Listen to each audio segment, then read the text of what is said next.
নমস্কাৰ 2026 চনৰ ফেব্ৰুৱাৰী মাহ সমাগত বিধানসভা নিৰ্বাচনক লৈ অসমৰ ৰাজনীতি এতিয়া উত্তপ্ত ৰাজ্যখনত এফালে যদি ভূমি আৰু মজুৰি অধিকাৰৰ বাবে জনজাতীয় আন্দোলন তীব্ৰতৰ হৈছে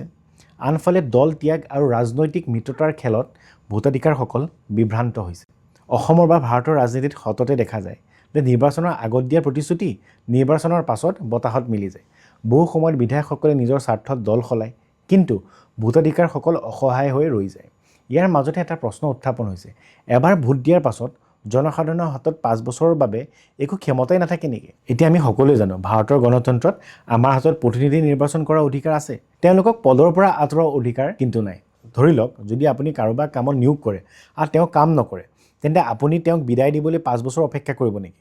তেন্তে আমাৰ নেতাৰ ক্ষেত্ৰত কিয় বেলেগ নিয়ম এতিয়া কথা হ'ল এই কথাখিনিৰ প্ৰাসংগিকতা কি আমি সকলোজনে এবাৰ সংসদত সাংসদ ৰাঘৱ চাদ্দাই এটা টপিকৰ ওপৰত ডিসকাস কৰিছে দ্য ৰাইট টু ৰিকল ये राइट टू रिकॉल नो है कि वोटर के पास राइट टू इलेक्ट है वैसे ही राइट टू रिकॉल भी होना चाहिए अगर देश का मतदाता अपने नेताओं को हायर कर सकता है तो वो नेताओं को फायर करने की शक्ति भी उसे मिलनी चाहिए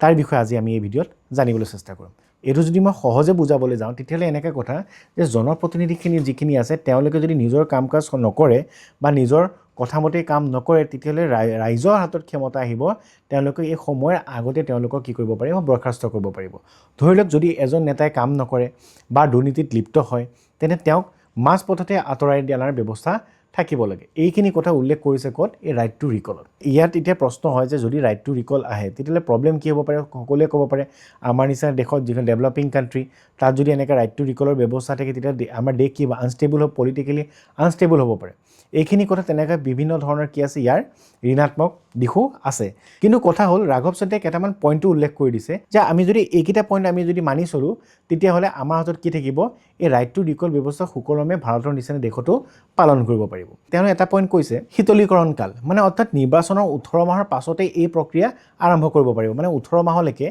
তুমি এইটো ৰাইট টু ৰিকল তুমি কাৰো এগেইনষ্টত তুমি লাগু কৰিব নোৱাৰা দুই নম্বৰ কথা স্বাক্ষৰ সংগ্ৰহ মানে সিগনেচাৰৰ কথা কৈছে সমষ্টিত কমেও 35 পৰা 40% পঞ্জীয়নভুক্ত যিখিনি ভোটাৰ আছে তেওঁলোকে স্বাক্ষৰ কৰিলেহে এই আবেদন গৃহীত কৰা হ'ব 3 নম্বৰ পইণ্টটো কৈছে ভোট গ্ৰহণ হ'ব আৰু যদি 50%তকৈ অধিক মানুহে বিৰোধিতা কৰে তেন্তে প্ৰতিনিধিজনৰ পদ খাৰিজ হ'ব এতিয়া এই তিনিটা কথা তেওঁলোকে উল্লেখ কৰিছে এতিয়া এটা মই প্ৰশ্ন আপোনালোকলৈ আগবঢ়ালো অসমৰ দৰে ৰাজ্যত য'ত আঞ্চলিকতাবাদ আৰু ৰাষ্ট্ৰীয় ৰাজনীতিৰ মাজত প্ৰায় টনা আজোৰা চলি থাকে তাত ৰাইট টু ৰিকলৰ প্ৰয়োজনীয়তা আছে নে নাই নিশ্চয় কমেণ্টত জনাব